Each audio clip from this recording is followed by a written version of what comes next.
A sure sign of a man's strength is how gently he loves his wife.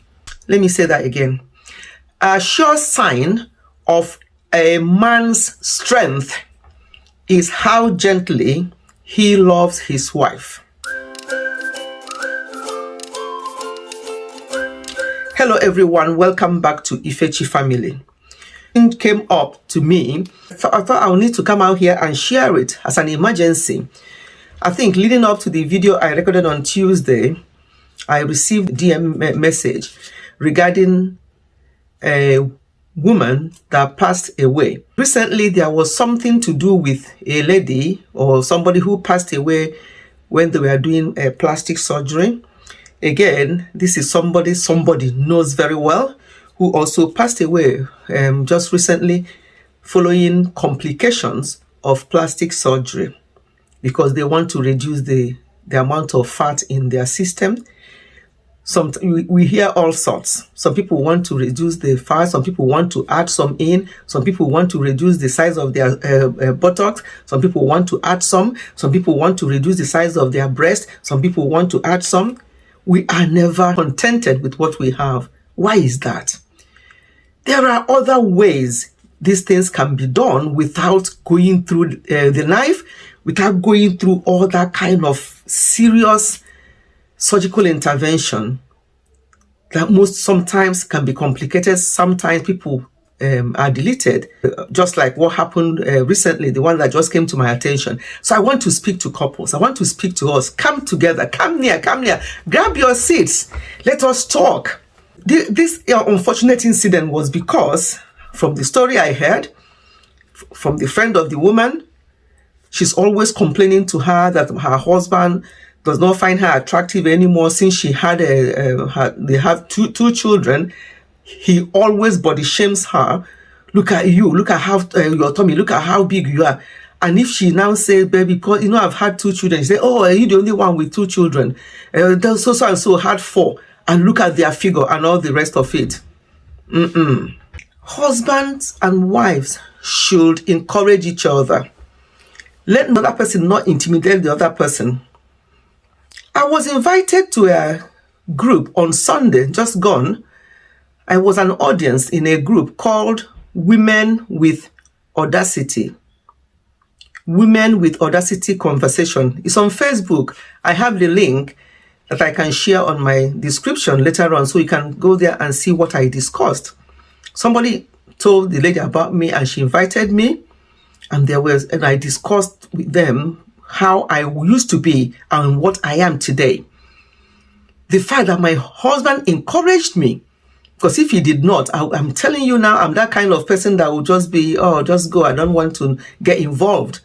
But he encouraged me right from beginning. And here I am today, like moving from bedside nursing to do other things, to do this. Sometimes he will be the one that will go and get the application form. He will be the one that will do this and do that, just for me to come up. Thank God for him, because today I am doing something that I love so much. As I was sharing with them in that Women with Audacity, I was sharing with them how today I'm a YouTuber, not just 1 channel, 2 channels. Few years ago, I would be like, you don't even go there. And I would not been able to do it without the support I'm getting.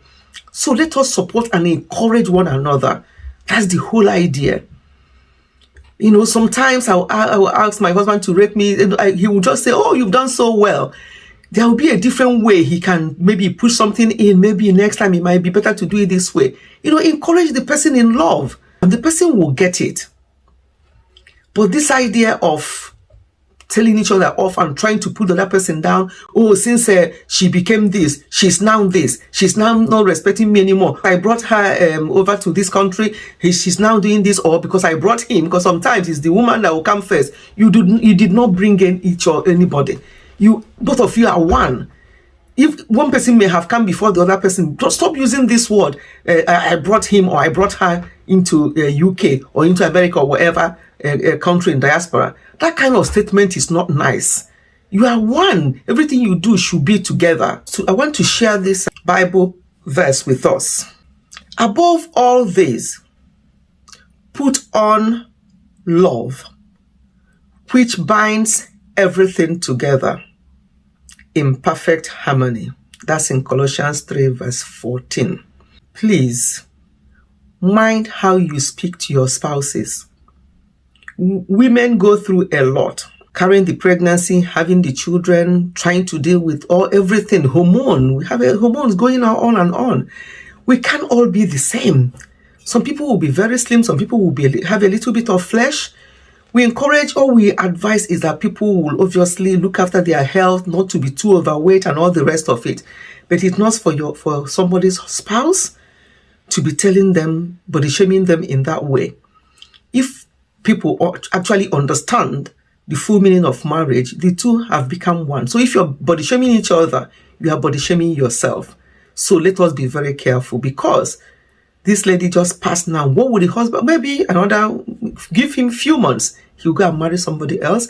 And they have children, young children, who will now be looked after by another woman. And my advice to ladies, please, even if you are the one deciding to do these things, please refrain from doing them. Let's only go for surgery when it's actually medically requested, when it's medically needed, before we can go under the knife, because it's not even worth it. So if anything like this happens, you'll be wondering why. Is it not better for that woman to have her big tummy like that and still be alive? And with time, when she starts doing some exercise and all the rest of it, it will go down.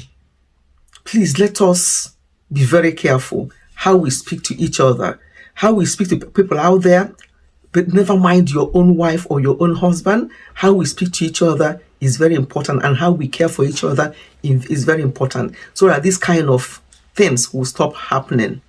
Another thing I want to say here is that husband and wife should be friends and be able to tell each other the truth in love. Let me leave these words with us. Cry, forgive, learn, move on. Let your tears water the seeds of your future happiness. And remember, forgiveness stands for giving up something for yourself and not for the offender. When you forgive, you've given up something for yourself, not for the offender. You are free. You have a free spirit. Always be ready to forgive one another, especially. I'm talking now for husband and wife. Let us be kind to one another. Let us be there to support one another. If we are doing this to ourselves as husband and wife, what would other people outside do? And if people outside do something to us or say something to us, who do we come back to the house to discuss that with? And the person will encourage us and say, oh, don't mind them. But if you are the one intimidating and body shaming your spouse, who would they go to? A lot of people are suffering from all sorts because of the issues they're having. Trust me, people will say, oh, I don't care. They can do what they like. But you do care. Because when push comes to shove, you know what's up. So work at things. Obviously, if there's a violence, as we always say, but if there's something that you can handle, always communicate, always sit down, but stop body shaming people so that this type of unfortunate incident will stop happening. And women, even if you're body shamed, don't go and do something harsh like that, going under the knife. For what? Just look after your health. Do what you can. You can lose weight naturally. It can take some time, but you will do it. Thank you everyone for listening. I'll see you again in my next one. Goodbye and God bless.